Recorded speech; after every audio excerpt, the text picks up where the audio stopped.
ஒரு சில ஆண்டுகளாகவே நம்ம அஜித் சார் பார்த்தீங்கன்னா, அடுத்தடுத்த படங்கள்ல தொடர்ந்து கமிட் ஆகிட்டும் இருக்காரு. பல வருடங்கள் கழித்து ஒரே நேரத்துல 2 படமெடுப்புல கலந்து கொண்டாரு. ஒன்று விடாமுயற்சி மற்றும் ஒன்று குட் பேட் அக்லி. இதுல விடாமுயற்சி திரைப்படம் பார்த்தீங்கன்னா, இந்த மாதம் 6ஆம் தேதி ரிலீஸ் ஆகி தற்போது வரைக்குமே பல திரையரங்குகள்ல ஹவுஸ்ஃபுல்லாக ஓடிக்கொண்டிருக்கு. அது மட்டும் இல்லாம இந்த படம் பார்த்தீங்கன்னா, ஒரு மிகப்பெரிய வசூல் சாதனையுமே படைச்சது. மேலும் அஜித் சாருக்கு ஒரு மிகப்பெரிய பாராட்டையுமே பெற்று தந்தது. இந்த நிலையில இவருடைய மற்றொரு திரைப்படமான குட் பேட் அக்லி திரைப்படம் இன்னும் 1.5 மாதம் கழித்து, அதாவது ஏப்ரல் 10ஆம் தேதி உலகம் முழுக்கவே ரிலீஸ் ஆகுது. இதற்கான போஸ்ட் ப்ரொடக்ஷன் பணிகள்ல படக்குழு ரொம்பவே தீவிரமாக இருக்காங்க. அண்மையில கூட இந்த படத்துடைய கேரக்டர்கள் வீடியோ வெளியாச்சு. அதுல முதலாவதாக த்ரிஷா அவங்களுடைய வீடியோ வெளியாச்சு. த்ரிஷா பாத்தீங்கன்னா குட் பேட் அக்லி திரைப்படத்துல கதாநாயகியாக நடிக்கிறாங்க. மேலும் இவங்க ரம்யா அப்படின்ற கேரக்டர்ல நடிக்கிறாங்களாம்.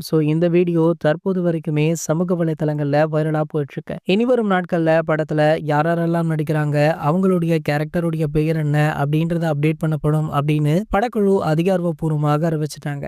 இது ஒரு பக்கம் இருக்க, நம்ம அஜித் சாருடைய அடுத்த படம் பற்றிய சுவாரஸ்ய தகவல் ஒன்று வைரல் ஆகிட்டு இருக்கு. அதாவது அண்மையில பிரபல விழா ஒன்றில் கலந்து கொண்ட லோகேஷ் கனகராஜ் அவர்களிடம் நீங்க எப்போது அஜித் சாருடன் இணைவீங்க அப்படின்னு ஒரு கேள்வி கேட்கப்பட்டது. அதற்கு அவர் கொடுத்த பதில் தான் தற்போது ரொம்பவே அதிர்ச்சியாக இருந்திருக்கு. அதாவது அதற்கான பேச்சுவார்த்தைகள் போயிட்டு இருக்கு, கூடிய விரைவிலேயே நாங்க இணைந்து விடுவோம் அப்படின்ற மாதிரி சொல்லியிருக்காரு. ஆகையால அஜித் சாருடைய 64வது படம் நம்ம லோகேஷுடன் தான் அப்படின்றது கிட்டத்தட்ட உறுதியுமே ஆகியிருக்கு. இது போன்று நம்ம அஜித் சாரை பற்றி வெளியாகிற அனைத்து செய்திகளுமே நீங்கள் உடனே தெரிஞ்சுக்க நம்மளுடைய அஜித் டாக்கீஸ் அப்படின்ற நம்ம சேனலை சப்ஸ்கிரைப் பண்ணிக்கோங்க.